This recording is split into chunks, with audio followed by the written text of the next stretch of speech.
नमस्कार दोस्तों, आप देख रहे हैं एमबीडी स्टोरी टेलर बॉबी के साथ। तो दोस्तों, ये कहानी है 2021 की। ये एक ऐसा मर्डर केस था जिसको पुलिस ने नहीं बल्कि एक आत्मा ने सुलझाया। कहानी है स्वाति की। स्वाति गोवा में रहा करती थी। इसके 2 बच्चे थे। शादी के कुछ साल तक सब अच्छा चल रहा था, पर स्वाति के पति के रोज शराब पीने की वजह से इन दोनों की बहुत लड़ाइयां होने लग गई थी। और फिर कुछ समय बाद स्वाति अपने पति को छोड़कर अपनी माँ के घर चली जाती है। स्वाति की माँ दिल्ली में रहा करती थी। अब कुछ समय बाद स्वाति को एक अच्छी सी जॉब मिल जाती है, पर स्वाति बहुत डिप्रेशन में रहा करती थी। स्वाति की माँ ये सब नहीं देख पा रही थी, तो स्वाति को लेकर एक तांत्रिक के पास जाती है। स्वाति तांत्रिक को सारी बातें बताती है, तो कई दिनों तक तांत्रिक के पास दोनों माँ बेटी का जाना चलता है। फिर एक दिन रात को स्वाति बहुत उदास थी और वो अपनी माँ को ये बोलकर निकलती है कि वो तांत्रिक के पास जा रही है। अब जब बहुत रात हो जाती है, स्वाति की माँ बहुत घबरा जाती है क्योंकि उसकी बेटी वापस नहीं आई थी। उसको अपनी बेटी की बहुत चिंता होने लगती है, तो सीधा तांत्रिक के वहां पहुंच जाती है और उससे बोलती है कि स्वाति कहाँ है, क्या वो यहाँ आई थी? तो तांत्रिक बताता है कि वो यहाँ नहीं आई थी। स्वाति की माँ बहुत घबरा जाती है और वो सोचने लगती है कि उसकी बेटी गई तो गई कहाँ। फिर अगली सुबह वो पुलिस स्टेशन चली जाती है रिपोर्ट लिखवाने और पुलिस को सारी बातें बताती है। पुलिस को लगा कि पक्का तांत्रिक ही होगा स्वाति के गायब होने के पीछे। फिर सीधा पुलिस उस तांत्रिक के पास पहुंचती है और उससे पूछताछ करने लगती है। तांत्रिक की बात सुनकर पुलिस को ऐसा लगता है कि इसका तो कोई रोल नहीं लग रहा है इस केस में, और फिर भी पुलिस को तांत्रिक पर शक था। फिर पुलिस स्वाति के घर आती है और उसके फोन से सारा डाटा लेकर वो इन्वेस्टिगेट करती है। अब स्वाति की कॉल डिटेल से 2 ऐसे नंबर पुलिस को मिलते हैं जिनसे स्वाति की रोज बात होती थी।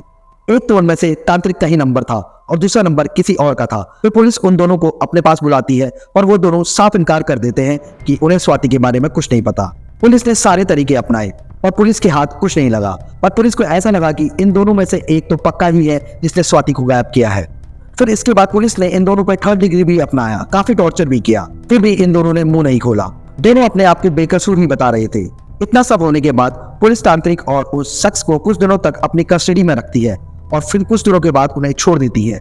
स्वाति की माँ बहुत परेशान थी। स्वाति के 2 बच्चे थे और उनका पालन पोषण उसकी माँ को ही करना पड़ रहा था और बच्चे रोज अपनी माँ के बारे में पूछते थे।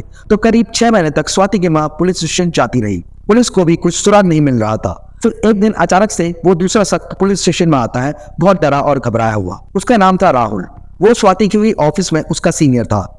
वो अब सब बताना शुरू करता है। राहुल बोलता है कि स्वाति और वो दोनों रिलेशन में थे। वो दोनों एक दूसरे से बहुत प्यार करते थे। राहुल स्वाति को हमेशा शादी के लिए फोर्स करता था। स्वाति हमेशा उसकी बात को इग्नोर करती थी, ये बोलकर कि उसके 2 बच्चे हैं, वो थोड़े बड़े हो जाए फिर वो दोनों साथ में ही रहेंगे।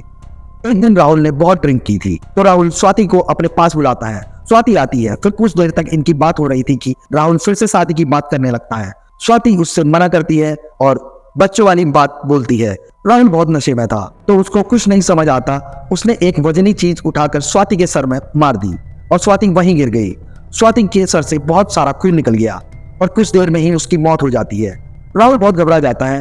वो जल्दी से अपने रूम में ही एक बहुत बड़ा गड्ढा करता है और स्वाति की लाश को वहीं दफन कर देता है। कुछ दिनों तक सब सही चल रहा था। फिर करीब 4 महीनों से स्वाति राहुल को हर जगह दिखने लगती है।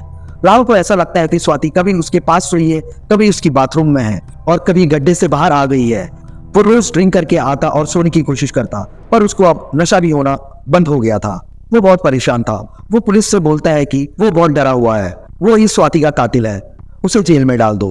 अब पुलिस को कुछ समझ नहीं आ रहा था कि कोई ऐसा कैसे बोल सकता है, क्योंकि पुलिस ने राहुल को बहुत टॉर्चर किया था, 3rd डिग्री भी दिया था, पर उस समय राहुल ने मना कर दिया था कि वो कुछ नहीं जानता।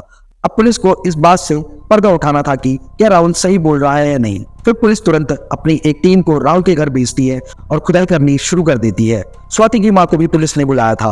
अब पुलिस स्वाति की माँ से शिनाख्त करने के लिए बोलती है। अब एक कंकाल को देखकर कैसे पता लगाया जाए कि वो उसी इंसान का कंकाल है जिसको वो ढूंढ रहे हैं। और स्वाति की माँ ने जैसे ही स्वाति के कंकाल की पैर की हड्डी देखी तो वो समझ गई कि ये स्वाति ही है, क्योंकि उसके पैर की एक हड्डी में रॉड लगी हुई थी। तो पुलिस उसका DNA भी कराती है और पता चल जाता है कि वो स्वाति ही है। अब पुलिस सारे एविडेंस लेकर कोर्ट पहुंचती है और राहुल को उम्र कैद की सजा करवा देती है।